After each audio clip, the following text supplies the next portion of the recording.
নমস্কার। The power of astrology Sumanta G Chowdhury আমার এই ইউটিউব চ্যানেলে আপনাদের সবাইকে স্বাগত। আমি এখন আলোচনা করব আগস্ট মাস। এই মাসটিতে বৃষ রাশির জাতক জাতিকাদের মূলত 10টি ঘটনা নিয়ে। যদিও আমি কিন্তু হাউস ধরে ধরে 12টি ভাব নিয়ে আলোচনা করব, কিন্তু বৃষ রাশির জাতক জাতিকাদের জীবনে 10টি ঘটনা ঘটবেই। এই 10টি ঘটনা মানে 10টি প্রাসঙ্গিকতাকে বোঝানো হচ্ছে, 10টি আঙ্গিককে বোঝানো হচ্ছে, 10টি বিশ্লেষণকে বোঝানো হচ্ছে। সার্বিক মতে আমি আলোচনা করব। এই আলোচনাটির শুরুতে আমি অবশ্যই জানিয়ে রাখব, আমাদের জীবনে যা কিছু ঘটে, আমাদের জীবনে যা কিছু ঘটেছে, আমাদের জীবনে যা কিছু ঘটবে, সবকিছুর জন্য কিন্তু আমরাই দায়ী, সদর্থক অথবা নঙ্গর্থক দিক দিয়ে। এমনকি কখনোই ভাবা উচিত নয় যেটা ঘটার ছিল সেটা ঘটছে, তা কখনো নয়। কেননা যা কিছু আমার জীবনে ঘটছে সেটা কিন্তু আমার কর্মের মধ্যে দিয়েই ঘটছে। কর্মহীন হয়ে অহেতুক বসে থেকে কোনো কিছুই ঘটছে না। কর্মহীন হয়ে অহেতুক বসে থেকে দেখা গেল আমি সারাক্ষণ ঈশ্বর সাধনায় মত্ত রইলাম এবং আমার জীবনে ব্যর্থতা এলো, তাহলে আমার নঙ্গর্থক যে কর্মের প্রভাব সেক্ষেত্রে দায়ী। আমরা জীবন্ত ঈশ্বর বলতে বা আমরা ঈশ্বর বলতে বা আমরা মানুষ রূপী ঈশ্বর বলতে শ্রীকৃষ্ণকে বুঝি। তিনি বলেছেন, ধৃত্য দুর্বাত্তাস্ত্যুত্তিং ত্রয়ত্রুত্তা পরপ্রকোপিত্তা নৈরত্তং নৃতি নত্তা নৃত্যে ওরাত্তে জয়্যত তকৃত্তা আনন্দনে সত্তা কীর্তিয়ত্তা। যদি আমি রাব্বাং স্তুতি মতে দেখি, তাহলে তিনি বলছেন যে ব্যক্তিগত জীবন, ব্যক্তিকেন্দ্রিক মানুষ, সমাজ, রাষ্ট্র, দেশ সবকিছু পরিবর্তিত হয় কর্মের মধ্যে দিয়ে। এটা কিন্তু মাথায় রাখার প্রয়োজন আছে। তাই সদর্থক কর্ম, জেতার জন্য মাইন্ডসেট এবং জেতার জন্য কর্ম করা। আবার আমি দেখা যাচ্ছে আমার যে সফলতার জায়গাটা, জয়লাভের জায়গাটা, স্যাটিসফ্যাকশন নিয়ে চলে এলো, আমি আমার কর্মের প্রভাবকে যখন কমিয়ে ফেলছি, সেটাকে বলা হচ্ছে নঙ্গর্থক কর্মের প্রভাব। তাহলে কর্ম কিন্তু প্রত্যেকটা ক্ষেত্রেই রয়েছে, কর্ম ছাড়া কখনো কোনো কিছু নেই। এটা কিন্তু মাথায় রাখার প্রয়োজন। এটাকে মাথায় রেখেই কিন্তু এই আলোচনাটা শোনাও প্রয়োজন। এখন যদি আমি খুব ভালো মতন লক্ষ্য করি, বৃষ রাশির জাতক জাতিকাদের ক্ষেত্রে 1 নাম্বার ঘরকে প্রভাবিত করছে কিন্তু সূর্য। বৃষ রাশির জাতক জাতিকাদের 1 নাম্বার ঘরকে, সেই সূর্য এবং বৃহস্পতির যে কম্বিনেশন, সেই কম্বিনেশন অত্যন্ত পজিটিভ হয়ে রয়েছে। বৃষ রাশির জাতক জাতিকাদের ক্ষেত্রে একটা জায়গা মারাত্মক, সেটা হচ্ছে স্থান, কাল, পাত্র, কর্ম, চিন্তা ভাবনা, সিদ্ধান্ত তাদের দ্বারাই চালিত এবং পরিচালিত হবে। বিশেষ করে এই মাসটিকে বা মাসটিতে তারা অন্যের উপর নির্ভরশীল কখনো হবে না, নিজস্বতা বজায় রাখবে। এবং উচ্চস্থ চন্দ্র কি করে? উচ্চস্থ মানে হিসাব মতন যদি দেখা যায় চন্দ্র এবং ইম্পর্টেন্ট ফ্যাক্টর যেটা সেটা হচ্ছে কেতুর প্রাদুর্ভাব, যেটা 1-7 কানেকশন ক্রিয়েট করছে। আমি পারি, আমার দ্বারাই সম্ভব, কেউ কিছু বলল সেটা এমনি এমনি মেনে নিলাম না, আমি আমার চালনি দিয়ে সেটাকে ছাড়বো, এই মানসিকতাটা মারাত্মক কিন্তু লক্ষ্য করা যাচ্ছে। সুতরাং লগ্ন মানে স্থাপত্যভিত মেরুদণ্ড পরিকাঠামো, সেই জায়গাটা যখন এত উচ্চস্থ হয়ে গেছে, তাহলে চালকের আসনে বৃষ রাশির জাতক জাতিকারা থাকবেই থাকবে। কিন্তু একটা কথা মাথায় রাখার প্রয়োজন, আমরা সাধারণ মানুষেরা ভালো মানুষকে তাদের দুর্বলতা ভাবি, কিন্তু ভুলে গেলে চলবে না, ভালো মানুষ যখন খেপে যায় ইতিহাস বদলে যায়। পরীক্ষার দ্বারা প্রমাণিত সত্য, বিশ্বাস। তাই এদেরকে অহেতুক খেপিয়ে কিন্তু কোনো লাভ নেই। বৃষ রাশির জাতক জাতিকাদের ভালো মানুষই তাদের শক্তি, দুর্বলতা নয়। সেকেন্ড হাউস যদি খুব ভালো মতো লক্ষ্য করা যায়, তাহলে সেকেন্ড হাউসে কিন্তু শনি এবং বুধের ইম্প্যাক্টটা মারাত্মক লক্ষ্য করা যাচ্ছে, এবং চন্দ্রের ইম্প্যাক্টও মারাত্মক লক্ষ্য করা যাচ্ছে।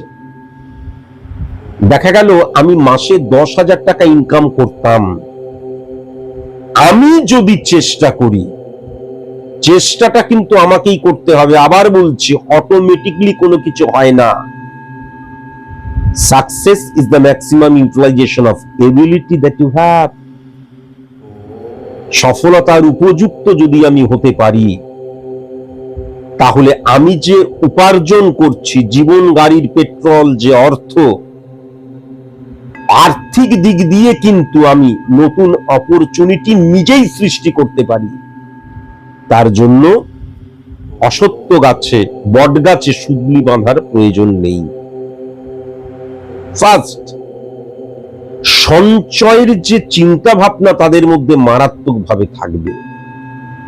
হঠাৎ করে সামনে চলে আসা, শিল্পীদের ক্ষেত্রে কিন্তু খুব পজিটিভ সময়। কেন? আমাকে কেউ চেনে না, সাধারণ ছোট্ট একটা রোল করলাম, সবাই কিন্তু ওই রোলটার প্রশংসা করলো এবং তার ভ্যালু বাড়লো।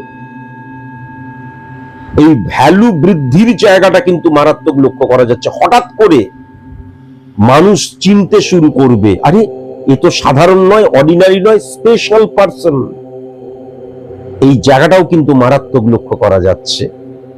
এবং সেকেন্ড হাউস দ্বারা কিন্তু দৃষ্টিভঙ্গিকেও বোঝা যায়। তাহলে দৃষ্টিভঙ্গির মধ্যে স্বচ্ছতা এবং দৃষ্টিভঙ্গির মধ্যে জেতার যে মারাত্মক খিদে বৃষ রাশির জাতক জাতিকাদের মধ্যে প্রবল মাত্রায় কিন্তু লক্ষ্য করা যাচ্ছে। আবার 3 নাম্বার ঘরকে চরম প্রভাবিত করছে মঙ্গল। বৃষ রাশির জাতক জাতিকারা কিন্তু ঘরে শুয়ে বসে থাকবে না। বৃষ রাশির জাতক জাতিকাদের একটা প্রবণতা হচ্ছে, যখন কাজ থাকে না তখন চুপচাপ, বৃষের মতন আচরণ। কিন্তু যখন কাজ করবে তখন দেখা যাবে হরিণকেও ছাপিয়ে যাচ্ছে, এত তাদের কর্মের প্রাদুর্ভাব, এত তাদের ঊর্জার জায়গাটা, কর্মকে বিশ্বাস করা। থার্ড হাউস মানসিকতা, মনোভাবের জায়গায় কিন্তু লড়াই, ফাইট, সংঘর্ষ,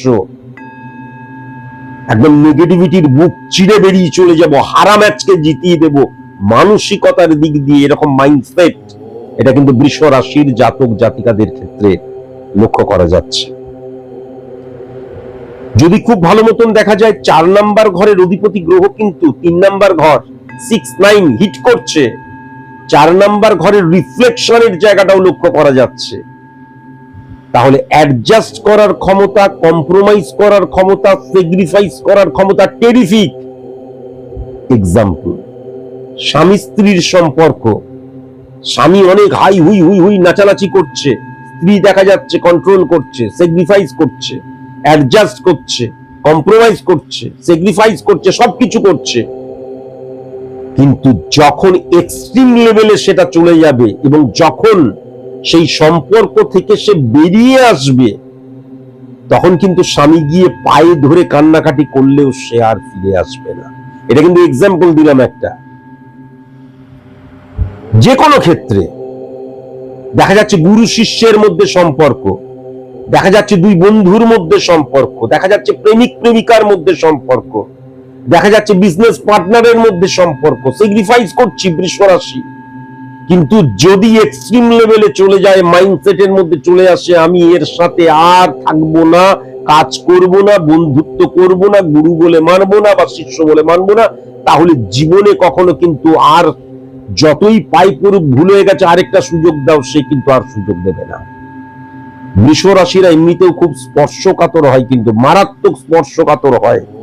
ভালোর এক্সট্রিম লেভেলে ভালো যেমন হতে পারে, কিন্তু যখন তার আঙ্গিকে, তার দৃষ্টিভঙ্গিতে তুমি খারাপ হয়ে যাচ্ছ বা তোমার সাথে আর সে বন্ডিং, সেই অ্যাডজাস্টমেন্টের জায়গাটা নেই, তারপরে হাজারো চেষ্টা করলে তাকে আর ফিরিয়ে আনা যায় না।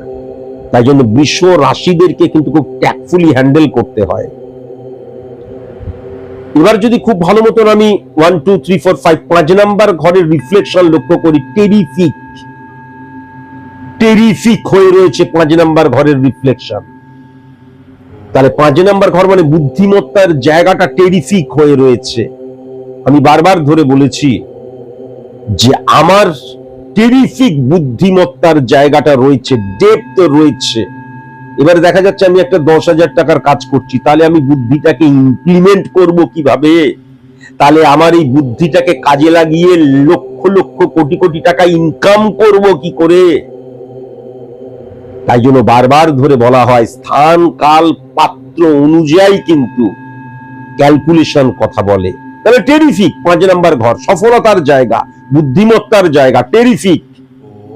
সন্তান সাডেনলি, অকস্মাৎ সন্তানের, হঠাৎ করে সন্তানকে চিনতে পারা, সন্তানের পজিটিভ জায়গাও লক্ষ্য করা যাচ্ছে। কিন্তু এই যে বললাম আমি স্থানকাল পাত্রের মধ্যে দেখা গেল আমি একটা 10,000 15,000 20,000 30,000 টাকার চাকরি করছি, তাহলে সুযোগটা আসছে, সেটাকে আমি ইমপ্লিমেন্ট করতে পারছি না, সেটাকে সঠিক মতন আমি ব্যবহার করতে পারছি না। সার্ভিস হোল্ডারদের ক্ষেত্রে একটা টেরিফিক সময়, কেননা শনি এবং বুধের একত্রীকরণ 6 নাম্বার ঘর। শত্রুরা টাই ফিস, কিচ্ছু করতে পারবে না। যদি আমার ঋণ থাকে, ঋণ পরিশোধ করার অপরচুনিটি আসবে। কিন্তু আবার বলছি, এক্সাম্পলটা আবার টানছি, আমি দেখা গেল 15,000 টাকা কাজ, 15,000 টাকার একটা সার্ভিস করছি, আমার ঋণ রয়েছে দেখা গেল 50,000 টাকা, তাহলে ঋণ পরিশোধ করার অপরচুনিটিটা আমার আসবে কি করে? কেননা আমি একটা জায়গায় 15,000 টাকায় কাজের জন্য সারেন্ডার করে দিয়েছি, মাস গেলে সেখানে তো আমি আর 16,000 টাকাও পাবো না, 20,000 টাকাও পাবো না। তাহলে স্থান কাল পাত্র অনুযায়ী মানুষকেও বদলাতে হয়, জল হতে হয়, জল। কেমন? যারা সার্ভিসের জন্য পরীক্ষা দিচ্ছ, টেরিফিক সময় আমি যেটা লক্ষ্য করতে পারছি, 7 নাম্বার ঘরটা অত্যধিক পাওয়ারফুল হয়ে রয়েছে, কিন্তু পার্টনারশিপ বিজনেসের ক্ষেত্রে একদম পজিটিভ নয়। সোর্স অফ ইনকাম, একাধিক সোর্স অফ ইনকাম, অপরচুনিটির জায়গা, ফেম বৃদ্ধির জায়গা, প্রোডাক্ট ভ্যালুর জায়গা, নিজের ভ্যালুর জায়গা, টেরিফিক বৃদ্ধির জায়গাটা লক্ষ্য করা যাচ্ছে। কিন্তু মাথায় রাখার প্রয়োজন আছে, 8 নাম্বার ঘরকে প্রভাবিত করছে কিন্তু শুক্র এবং শনির অবস্থান। তাহলে অবৈধ সম্পর্ক থেকে ভেরি ভেরি কসাস এবং কনসাস, ইলিগাল অ্যাক্টিভিটিস থেকে ভেরি ভেরি কসাস এবং কনসাস, এবং স্যাটিসফ্যাকশন থেকে ভেরি ভেরি কসাস এবং কনসাস। একটু রেস্ট নিয়ে, অনেক পরিশ্রম করছি, 10 দিনের রেস্ট নিতে ঘুরতে চলে গেলাম, খুব সাবধান, হঠাৎ করে ইনডিসিপ্লিন হয়ে গেলাম। আমরা সপ্তাহে একদিন রবিবার ছুটি পাই, সেই দিনটাই রবিবার ছুটি পেয়েছি, প্রত্যেক দিন তো অনেক সকাল সকাল উঠি, 10টার সময় ঘুম থেকে উঠলাম, কি হলো, 1 কাপ কফি দাও। একটা দিন আমরা অনিয়মিত হয়ে যাওয়ার জন্য সেটাই আমাদের হ্যাবিটে পরিণত হয়, অভ্যেসে পরিণত হয়। সোমবার দিন ঠিক মতন করতে পারছি না, রবিবারের রেস্ট এখনো থেকে গেছে, বলি কি না? তাহলে যদি আমি 10-15 দিন ছুটি নিয়ে ঘুরতে চলে যাই, তাহলে পজিটিভ মাসটাকে আমি ভুলভাবে ব্যবহার করে ফেলবো, এটাও কিন্তু লক্ষ্য করা যাচ্ছে। এবার ইম্পর্টেন্ট ফ্যাক্টর হচ্ছে, একটা জিনিস কিন্তু বৃষ রাশির জাতক জাতিকাদের জীবনে মানে এই মাসটিতে ঘটবে না, সেটা হচ্ছে লাক ফেভার কিন্তু করবে না। সংযোগ, ললাট লিখন, কপাল এইটা সাপোর্ট করবে না। আমি যেমন কাজ করব সেই রিফ্লেকশনটা আমার জীবনে আসবে। আমার যেমন সারা জীবনের জন্য আমি আমাকে নিয়ে এমনি উদাহরণ দিচ্ছি, লাক ফ্যাক্টর কোনোদিন কাজ করে না। লাক বলে কোনো কিছু আমার ফর ইমপ্লিমেন্টেশন ছক কি জন্ম ছক কোনো ছকেই নেই। যতটুকু কাজ করব ততটুকুই পাবো, তার মধ্যে ভালো মন্দ। তাহলে এই ক্ষেত্রেও কিন্তু আগস্ট মাসে বৃষ রাশির জাতক জাতিকাদের লাক, নিয়তি, ভাগ্য, ললাট লিখন, কপাল এইগুলো কিন্তু সাপোর্ট করবে না। আমাকেই কাজ করতে হবে। Success never comes by a day only, it needs hard labor and hard labor brings confidence to man to achieve the success. পরিষ্কার কাজ করে যেতে হবে। এবার যদি 10 নম্বর ঘরটা লক্ষ্য করা যায়, 10 নম্বর ঘর টেরিফিক হয়ে রয়েছে। বৃষ রাশির জাতক জাতিকাদের অন্তত যে বুদ্ধিটা রয়েছে, ডেপথ রয়েছে, আমাদের শরীরের, আমরা তো হনুমানজির মতন, আমাদের শরীরে মারাত্মক পাওয়ার, কিন্তু আমরা জানি না। কেউ খুঁচিয়ে দিলে পরে তখন আমরা বুঝতে পারি, বা আঘাত পেলে পরে তখন আমরা বুঝতে পারি। তাই আমরা দেখে শিখি না, কিন্তু ঠেকে শিখি। তাহলে ভেতরের যে শক্তিটা সেইটা কিন্তু জাগরিত হবে, সঠিকভাবে ইমপ্লিমেন্ট হবে জয় লাভের জন্য, এটা পরিষ্কার লক্ষ্য করা যাচ্ছে। এখন ইম্পর্টেন্ট ফ্যাক্টর যেটা হচ্ছে, আমার মানসিকতা, মনোভাবের মধ্যে, মনের মধ্যে ইলিউশন, আবেগ, ইমোশনের জায়গাটাও লক্ষ্য করা যাচ্ছে। অনেক সময় কিন্তু দেখা যাচ্ছে সেলফ কনফিডেন্সের জায়গাটা বা ডিটোরিয়েট করে যাচ্ছে, বা দেখা যাচ্ছে স্ক্যাটারলি বা ফ্লাকচুয়েশন ক্রিয়েট করছে, স্ক্যাটারলি মুভ করছি। অনেক অপরচুনিটি, কোনটা ছেড়ে কোনটা করব বুঝে উঠতে পারছি না। কেননা এই যে আমাদের চন্দ্র এবং রাহুর কানেকশন কি হয়ে যায়, অনেক সময় কিন্তু অনেক অপরচুনিটি আমার সামনে যখন চলে আসে, বা দেখা যায় আমি কোনো কাজ করছি, লিগ্যাল কাজ করছি, সৎ থাকবো, অসৎ কোনো কাজ করতে শুরু করলাম, বুঝতে পারছি না কেমন। তাই জন্য একটি লক্ষ্যের পেছনে দৌড়তে হবে। বাঘ যখন শিকার করে, সামনে দিয়ে 30টা হরিণ ছুটে যাচ্ছে, বাঘ কিন্তু 30টা হরিণের দিকে তাকায় না, একটা হরিণকে টার্গেট করে নিল, প্রথমে কিন্তু কনসেন্ট্রেট করলো, তারপর সেই হরিণের পেছনেই দৌড়লো। ভালো করে লক্ষ্য করবে, সেই হরিণকে যদি সে না পায়, তারপরে কিন্তু একদম মুখের কাছে এলে অন্য একটা কাউকে ধরলো, আদারওয়াইজ কিন্তু সে বেরিয়ে চলে আসে। তাহলে এই যে নির্দিষ্ট একটি লক্ষ্যকে কনসেন্ট্রেট করে তার পেছনে ছোটা, সর্বশক্তি দিয়ে জয়লাভ করা, সেই জায়গাটা কিন্তু ফ্লাকচুয়েশন হয়ে যাচ্ছে, সেই জায়গাটাকে মেরামত করার প্রয়োজন আছে। যেমন এমনিতে কিন্তু টেরিফিক জায়গা যেটা লক্ষ্য করা যাচ্ছে। আর আরেকটা কথা বলবো, 12 নম্বর ঘরের কে প্রভাবিতও করছে কিন্তু চন্দ্রের রিফ্লেকশন। তাই জন্য দেখবে চিৎকার চেঁচামেচি এগুলো খুব একটা পছন্দ করবে না। একটু শান্তি, একটু মানে একটা রুচিসম্মত কোনো গান হচ্ছে, রুচিসম্মত, আমি একা বসে রয়েছি, একা চিন্তা করছি, হ্যাঁ, চিৎকার, লাফালাফি, ঝাঁপাঝাঁপি। আমি যতই আমি হয়তো কথা বলতে পছন্দ করি, আমি আনন্দ, চিৎকার চেঁচামেচি করতে পছন্দ করি, কিন্তু দেখা যাচ্ছে উদম গান হচ্ছে, উদম চিৎকার, হিন্দি গান হচ্ছে, এইগুলো তারা পছন্দ করবে না। কিন্তু সবচেয়ে বড় ব্যাপার, 12 নম্বর ঘরকে চন্দ্রের রিফ্লেকশন এবং রাহু যখন কানেকশন করে, সাডেনলি অকস্মাৎ অবৈধ প্রেমের আসক্তি চলে আসতে পারে, বা কসাস বা কনসাস, আমি ভীষণ কসাস এবং কনসাস, কিন্তু দেখা যাচ্ছে অবচেতন মনে হঠাৎ করে কারোর প্রতি দুর্বল হয়ে পড়তে পারি। কেমন ভেরি ভেরি কসাস এবং কনসাস এক্ষেত্রে কিন্তু হওয়া প্রয়োজন। এই জায়গাগুলোকে রেকটিফাই করে নেওয়ার প্রয়োজন। আদারওয়াইজ আগস্ট মাস কিন্তু বৃষ রাশির জাতক জাতিকাদের ক্ষেত্রে টেরিফিক। আজকের মতন এইটুকুই, নমস্কার।